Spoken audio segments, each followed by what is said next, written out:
Assalamu alaikum and welcome back to Women's AM, where I'm joined by Sister Nusrat, Hannah and Halima to continue our discussion on establishing a productive relationship with the Quran. Please do call into the studio if you've got any tips that you think can help us, or you can tweet us at Islam Channel, #WAM15.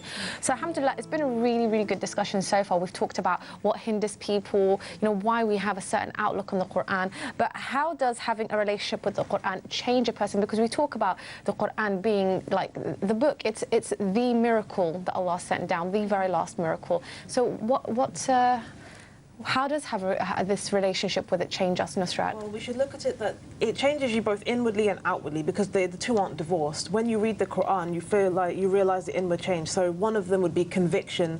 If belief starts to become firmer. So for example, some people who may waver or not have a firm belief, whether in an aspect of Islam or Islam in its totality, you'll find that the more you read the Quran, you derive strength from these stories. So for me, when I read the Quran, it actually emboldened me and empowered me to be like very firm in the truth, and it gave me confidence. Islam is the deen that actually gives people confidence as well as the intellectual foundations. I found that as well you have a sound heart, because it's related also in Surah Ar-Ra'd, verse 28. Verily in the remembrance of Allah do hearts find rest. And it's true, when you have anxiety you find rest, and you're able to not only find rest and ease, but you're also able to use your approaching self as a form of discerning which is good for you and which is bad for you. So you become al-Furqan in that sense.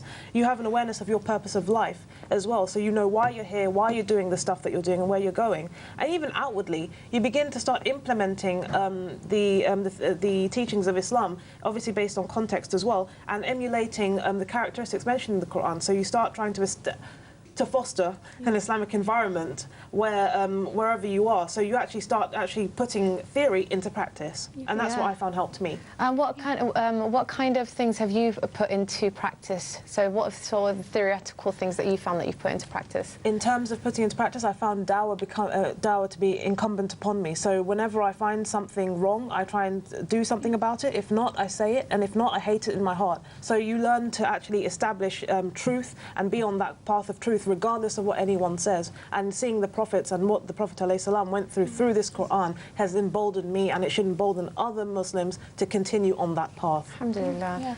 Sister Hannah, I think you were going to say something before I asked Nusrat. No, mashallah, I think Sister Nusrat summed it up brilliantly. I'm not going to do it any better than that. But I think even something that she mentioned earlier in terms of pondering and contemplation, Allah subhanahu wa ta'ala specifically says in Surah Sa'ad, verse 29, this is a book which we have sent down to you full of blessings, so that they may ponder over its verses and men of understanding may remember. And I think that, we were saying earlier about how, physically in terms of productivity, when you're so busy and you just don't have time to rest, you often don't necessarily, allocate that time for contemplating over Allah subhanahu wa ta'ala's words. That's something that I think, especially in Ramadan, really brings that back to us, and taking out that time to just think about what Allah subhanahu wa ta'ala is saying. It's a really good point, because a lot of people talk about how meditation is just so amazing, which it is, but I think you can use that time, using that time to use it for contemplation. Absolutely. So that will be your time to meditate. Everything's 100%. Going crazy. You're on the bus, you're in the tube, wherever you are, you're sitting down for a quick cup of coffee, obviously not during Ramadan. You're sitting for a quick cup of coffee somewhere just to kind of get yourself going. You take that moment to contemplate on what it is that you're doing. I mean, Sister Halima, what sort of things do you find, having a relationship with the Quran does to a person, or for you personally? For me personally, I think having a relationship with the Quran, fundamentally, we know our purpose is to worship Allah subhanahu wa ta'ala, and it's to have a relationship with Him. And at the end of the day, it's really beautifully summed up, I think, for me, in a saying by Khabbab ibn al-Art. And he said that, do anything that you wish to get close to Allah, but you will never get close to Him through anything more beloved than the Quran. So if this is our purpose, and Allah subhanahu wa ta'ala is saying this is the means to self-fulfillment, this is the means to true happiness and success, this is why it's so important to have a relationship with the Quran. SubhanAllah. I mean, what can we do to increase our want or a need to having a productive relationship with the Quran? Because sometimes we kind of lack that feeling, we kind of lack that urgency to want to have that connection. So what is it that we can do, Sister Hannah?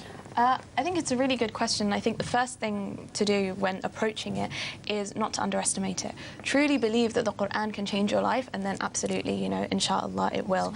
And I think another than the secondary thing I would say is putting yourself in a good atmosphere.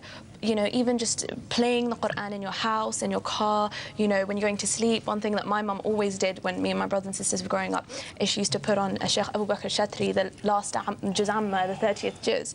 And subhanAllah, even when we were doing hifz at that age, it would just help us in our memorizing like that. We'd just be reciting to our hifz teacher and we'd just carry on, because as we were going to sleep, that was always the thing that we would be hearing. And I think that just that environment, you know, it encourages you to go and to read into the Quran more. But I think one thing that I would say, you know, without taking away from all of that, is that most definitely do not look at the Quran without the Sunnah, the Seerah and the Hadith as well. You know, they're totally inextricable. A lot of when you're looking as well at the tafsir of the Quran, it won't be holistic, it won't be complete without looking at sort of, you know, the other evidences that come with it. It's knowing everything in context. Absolutely. Because every ayah came down at a certain time for a certain reason. I mean, Sister Halima, mashallah, you have this extraordinary organization now set up to help people reconnect with the Quran. But have you found that people maybe lack that want and need in having that relationship with the Quran? What would you say in terms of trying to re-establish that want and need? I mean, I think that's true. That's very true. And a lot of people, they want to have a relationship with the Quran, but there's no drive there. There's no motivation. They don't know how to fall in love with the Quran. Because, you know, we read so many stories from the Seerah where, you know, people have arrows in them and they're still continuing to recite because of the beauty of the Quran. It overtakes them physically, emotionally, and people want that, but they just don't know how to encourage that. So that's what we do in terms of personal development, in terms of trying to encourage people. So, for example, even really simple tips in terms of, like, I would suggest people to be in the company of people who love the Quran. Because subhanAllah, something that simple, for example, let's say we were, you know, very close friends, and when we were together, you would tell me about such and such a sister who I don't know, but you spoke very highly of her with a lot of love and admiration. Automatically, my heart would soften towards this person. I would want to build a relationship with this. So I think that being around people who admire the Quran, who are in awe of it, I think something as simple as that can really help us, you know, towards wanting to build a relationship and fall in love with the Quran.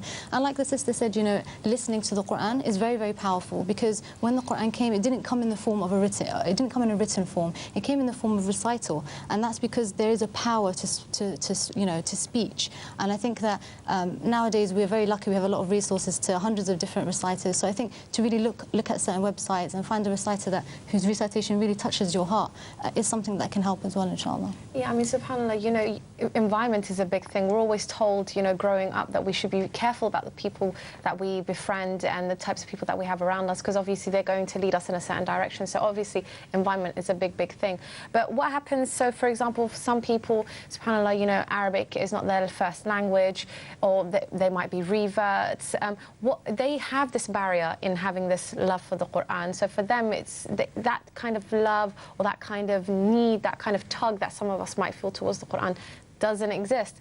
So, you know, what can we do to help them? I mean, has it happened to any of you? I know Sister Nusrat, mashallah, you're a revert. Have you found that difficult in terms of having that connection? For me, initially it was difficult because Arabic wasn't my first language. And initially, obviously, I converted when I was really young. You're kind of looking at all these symbols like, what does that even mean? So I had to recite some of my surahs like Al-Fatiha in English, which even then seemed quite strange because I'm not used to using words like lo and I believe not. I wasn't used to that. So I think for me, how to build it was through like using interactive things, interactive books that actually helped me understand the Arabic language in a fun way. I received encouragement, alhamdulillah. So your environment definitely plays a big role. And now that I can actually recite some of the surahs in Arabic, I also learned how to recite privately to myself. And even though I'm not, you know, by no means I'm not a mashari, even if I'm bad at it, I will recite it privately. And I even got sometimes, even with my dad, actually, he asked me to recite Surah Ashar to him, and he liked it, and I found that as a form of encouragement. So even committing yourself to reading the Quran, whether it's in English or whether it's in Arabic, a little bit each day actually does help, and ponder it, because you're looking for quality, essentially, not quantity. Yeah. So that's important. SubhanAllah. I think with regards to this question, you know, a lot of reverts or people who are just coming to the deen, or maybe people whose, you know, Arabic's not their first language, I think they can become discouraged. You know, they might find difficulty with it and stuff and things like that. But I think that essentially to remember that Allah subhanahu wa ta'ala loves you is motivating enough, because subhanAllah, if you know, with people He gave the language, yes, they get rewarded for, you know, reciting, but with Allah subhanahu wa ta'ala, it's not about quantity, it's about quality. So He rewards us based on our effort. So people who do struggle, to remember the fact that Allah subhanahu wa ta'ala put you in that position so you could get extra reward, more so than people who can recite it with ease, is something that can, inshallah, keep them going. Yeah, subhanAllah, I think that's a really beautiful point. And Hannah, what have your experiences been? I think, well, I haven't really got much to add after that, mashallah. Both of them, like, really, really good advice. I think as well, something that I was always encouraged to do, and many other sisters around me always do, is reading the Quran with the translation. Because when you really put yourself in the position of Allah subhanahu wa ta'ala is talking to me, that is when you really feel the power of those words. But at the same time, you know, without taking away from any of the importance of that, listening to it is just, you know, absolutely beautiful. You know, the language of the Quran itself is that it's miracle. You know, that's the everlasting miracle. And I've seen, especially this Ramadan, so many stories of people who, subhanAllah, you know, they've heard the tilawah during Taraweeh prayers, and, you know, they've become interested in Islam, and some people have even converted, non-Muslims. Alhamdulillah. And, you know, so it is beautiful, and it's designed to inspire and touch our hearts, and I think that, you know, keeping that up is definitely something to break those barriers. I actually heard some of these stories Yeah. as well, mashallah. I think one thing that I would say to sisters, because Arabic is not my first language, is try to learn Arabic, because when I first started to learn Arabic, I can tell you it made a world of a difference. I got so emotional listening to khutbahs, not because necessarily of what the Imam was saying, but because of the fact that I could understand most of what the Imam was saying. So I think learn some Arabic as well, and that will help you have that connection with the Quran and the word of Allah as well, because the more you learn, the more you want to recite, and the more you understand it, and the more you understand, the more it enters your heart. So I think that's one thing I would say to the Implementation sisters. as well. Implement the Quran in your daily life, obviously within context, do so, because it will actually impact and reaffirm your conviction as well. Alhamdulillah, Jazakallah khair for such a wonderful discussion, sisters. It is easy to feel like you're lost at sea with no hope of being rescued, and everything can feel like it's just too much, but we are redeemable and able to change these thoughts and feelings if we truly put in the effort to remember Allah and to read His words. In chapter 13, verse 28, we are told, "Verily, in the remembrance of Allah do hearts find rest." Our solace and peace lies with Allah, so let's turn back to Him in hope and gratitude. We've had some really great reminders and advice, but if you've missed any of today's show, all is not lost, as you can catch the highlights from this week on Sunday at 3 p.m. We're off to another break now, but just before we go, here is the WAM Ramadan Challenge and today's ayah from Surah Mulk.